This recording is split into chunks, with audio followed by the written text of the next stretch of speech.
Erika Kirk, Dubious Dad. Hello, I'm H.G. Tudor. One fundamental aspect of understanding narcissism is how are narcissists created? How do they come into being? Unsurprisingly, I have a video, What Makes a Narcissist, and I would encourage you to watch that to understand the detail. But essentially, it requires a genetic predisposition towards narcissism, allied with a lack of control environment. There are lots of different types of lack of control environment, and the video that I've just mentioned provides detail in that regard. The genetic predisposition will come from father, mother, possibly further back in the lineage.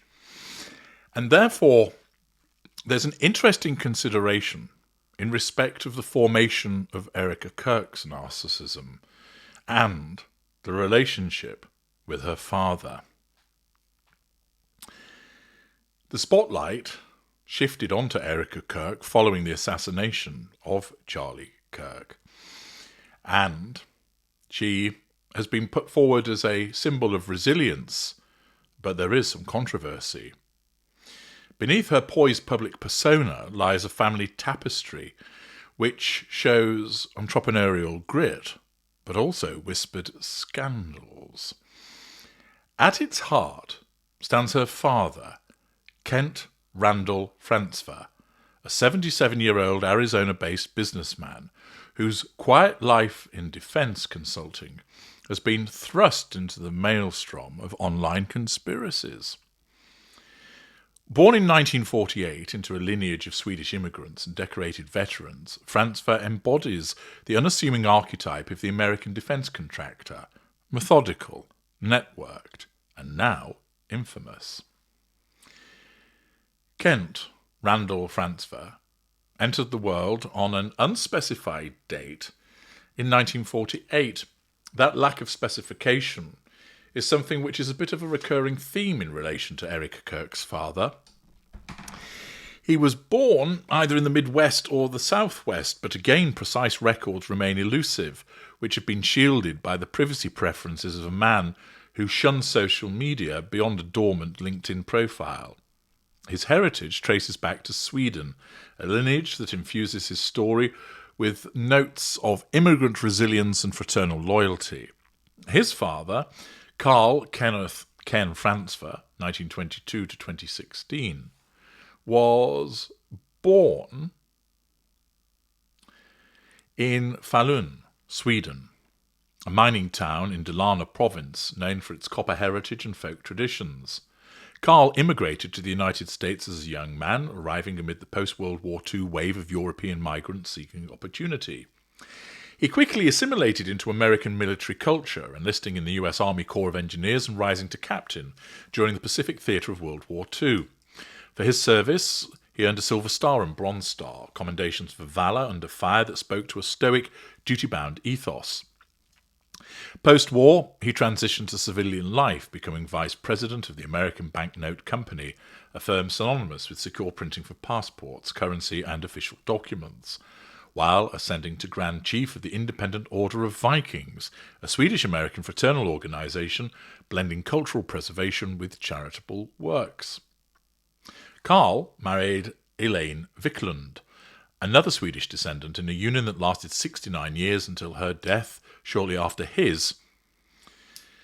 They raised 4 children, Kent, Kendra, Kimberly, and Carla, obviously fans of Kay. And it was a middle-class household that valued education, service, and discretion. Kent, the eldest son, grew up in this environment where he absorbed lessons in perseverance from a father who had bridged continents and battlefields. Little's known about Kent's childhood. Public records are sparse, and family anecdotes rare. But genealogical traces suggest a formative period in Arizona where the Frantzfers settled amid the state's burgeoning aerospace boom. By his teens, Kent displayed an affinity for technical fields, perhaps inspired by his father's engineering background. He pursued higher education in a STEM-aligned discipline, though specifics again evade confirmation. His LinkedIn lists no formal degrees, a common omission among self-made consultants of his era. His early adulthood coincided with America's Cold War zenith, a period when defence spending ballooned and technical expertise became currency. In the 1970s, he entered the workforce as a systems analyst, honing skills in project management amid the defence industry's expansion. By the 1980s, he had married Laurie, who became the mother of Erika Kirk. She was a supply chain professional with her own corporate pedigree at General Electric. Their union produced Erika Lane Fransfer on November the 20th, 1988, in Ohio, possibly tied to Laurie's GE rotations, before relocating to Scottsdale, Arizona, a sun-baked suburb emblematic of upwardly mobile conservatism. However, domestic stability proved fleeting. The couple divorced shortly after Erika's birth, when she was mere months old, which might have generated a lack of control environment, and this thrust Laurie into single motherhood, while Kent pursued his career elsewhere in Arizona. It would appear that her own father showed little interest in remaining around to bring up his daughter. Instead, this rupture is something that would define much of his paternal narrative, a shadow over an otherwise unremarkable ascent. His professional life is a testament to niche expertise in high-stakes arena. Earned value management, a quantitative methodology for tracking project performance in complex endeavours like missile systems or satellite deployments. In 1990, he founded AZ Tech International Inc., a boutique consulting firm headquarters in Surprise, Arizona, a Phoenix exurb where retirees and contractors mingle under vast desert skies. As Program Research Director, Fransfer specialised in EVM implementations for Department of Defence contracts, advising on cost overruns, schedule delays and performance metrics for programmes worth billions. AZ Tech's clients included mid-tier aerospace firms and government primes, although specifics remain classified under non-disclosure agreements. Fransfer's approach was pragmatic. EVM, he argued in rare industry panels, wasn't bureaucracy but the compass for fiscal accountability in chaos. His firm's growth mirrored Arizona's defense corridor, fueled by bases like Luke Air Force Base and the influx of Raytheon, now RTX engineers. By the 2000s, AZ Tech had secured subcontracts on initiatives like the Joint Strike Fighter, where Fransfer's algorithms helped mitigate $1.2 billion in projected overruns per declassified Department of Defense audits. Colleagues described him as meticulous to a fault, a behind-the-scenes operator who preferred spreadsheets to spotlights. Might it be this meticulous nature was demonstrative of an excessive need of control? In 2010, Fransfer diversified with CKF Group LLC, named for his initials, a private investment vehicle focusing on real estate and venture stakes in tech startups. CKF's portfolio leaned towards Southwest properties, including commercial strips in Surprise and Scottsdale, yielding steady returns amid the post-2008 recovery. He also dabbled in philanthropy, serving on local boards for veterans' causes, a nod to his father's legacy. Fransfer's crowning professional irony emerged post-2019, when Erika married Charlie Kirk. As TPUSA ballooned into a $50 million juggernaut, Kent joined its board, leveraging his EVM acumen for operational scaling. He advised on donor audits and event logistics, quietly ensuring the group's fiscal health amid rapid expansion. By 2025, his dual role, defence consultant by day, conservative enabler by affinity, positioned him at the nexus of MAGA's machinery, a far cry from his analogue youth. For decades, Kent Fransfer's life was a footnote in Arizona's defence ecosystem. That changed explosively in September 2025, as grief over Charlie Kirk's death morphed into a conspiracy vortex targeting Erika Kirk and, by extension, her father. Viral claims arose that Frankfurt chaired Raytheon Israel's division, masterminding the Iron Dome missile system while enabling deep state machinations.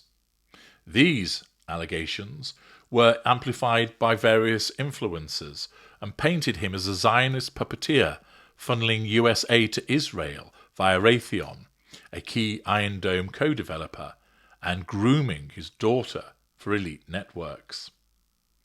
The claims originated on X, linking AZ Tech's Department of Defense ties to Raytheon's Israeli subsidiary. Posters allege Frankfurt's EVM consulting masked tech transfers for Iron Dome interceptors, citing leaked information and his grandfather's Swedish knighthood as Mossad cutouts. By September the 20th, hashtag Frankfurtgate trended with 2.3 million impressions. There were claims that AZ Tech subcontracted with NGOs for orphan exports, dragging him into the Romanian Angels trafficking rumours also. It was the case, however, that investigations by debunkers and fact-checkers rated the Raytheon chairmanship false, confirming that there was no executive role. Frankfurt's AZ Tech never bid on Iron Dome contracts. His DoD work was routine EVM for domestic programs, not foreign arms deals. It was then suggested that following the unearthing of Frankfurt's 2011 YouTube channel, which was dormant, save one video, They Are Survivors 2, a 4-minute promo for Prepper Emporia, get home bags amid doomsday fears. Erika Kirk, then aged 23 and fresh from Miss Arizona, USA, appears at the 3rd minute and 23rd second in this video modelling survival gear, her poised smile clashing with the clip's apocalyptic tone. Solar flares, EMPs, societal collapse. This was viewed as predictive programming, with Frankfurt the Insider foretelling the assassination of Charlie Kirk or a geophysical event. There have been no arrests or lawsuits or ethic probes in relation to her father, yet this air of mystery that he is a dubious dad continues to prevail. Whether there is any truth in that remains to be seen. So far, the evidence hasn't supported that. But what is of greater weight with regard to the title of being a dubious dad is the relationship that he has had with his daughter, because it's a mosaic of estrangement and redemption shaped by divorce's long shadow. When Laurie filed for separation in late 1988 or early 1989 with undisclosed reasons, Erika, an infant, remained with her mother in Scottsdale. Laurie, a GE executive chairing supply chains with Homeland Security tangents, raised Erika in a Catholic enclave, instilling faith and feminism and single-parent grit. Erika's early memories, shared in a September the 16th Fox News interviews, evoked loss. I lost my father when I was 4, and of only one memory that I know for sure is mine. This absence of her father could well point to a substantial lack of control environment, which was instrumental in the creation of what she has become. That the dubious behaviours of her father, of having nothing to do with her in the formative stages of her life, have now echoed by way of repercussion. She attended Notre Dame Preparatory, a Jesuit-affiliated school, and Regis University on a basketball scholarship. She forged independence without the parental scaffolding that many children would have. Her father remained absent, no input, no financial support, and those factors undoubtedly will have impacted upon the creation of what Erika Kirk has become. Undoubtedly, a divorce situation and an absentee parent, particularly that of a potential male role model, would create a lack of control environment. Interestingly, her father then re-entered her life in her 20s as her star began to rise. By 2010, competing in Trump-owned pageants, Miss Colorado, then Arizona, USA, she leaned on family networks. Kent's surprise contacts aided the logistics of this. The 2011 YouTube video that they did together marks an early thaw in the icy relations hitherto. Her cameo suggests that perhaps certain fences had been mended, and it demonstrates how he saw her as an extension of himself by utilising him amid his prepper phase. When she founded Romanian Angels in 2012, it was her father that provided seed funding via CKF, as detailed per Archive 990's, blending business acumen with paternal support, or perhaps more accurately, exhibiting his own need for control and doing so through financial largesse. The Kirk era then solidified alliance between Dubious dad and Narcissist daughter. Dating Charlie in 2019, Erika introduced Kent to TP USA's orbit. His 2020 board appointment was a father's vote of confidence, insiders say. At the couple's 2021 wedding, Kent walked Erika down the aisle, a symbolic reclamation. At the October 14th White House ceremony, where Trump awarded Charlie the Presidential Medal of Freedom posthumously, the president lauded Kent and Laurie for raising a warrior like Erika and standing by her through hell.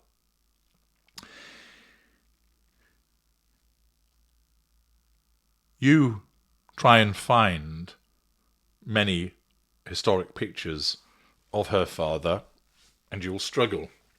He is an individual that has remained in the shadows. This naturally has raised questions as to his role in relation to the defence industry, but more tangibly is demonstrative of the fact that he was a father that was absent during her formative years and then has reappeared, apparently resurrecting the relationship when she has become more notable and successful, which of course is the returning behaviour that can be exhibited by a narcissist when they essentially sense that someone is worth hoovering, revisiting.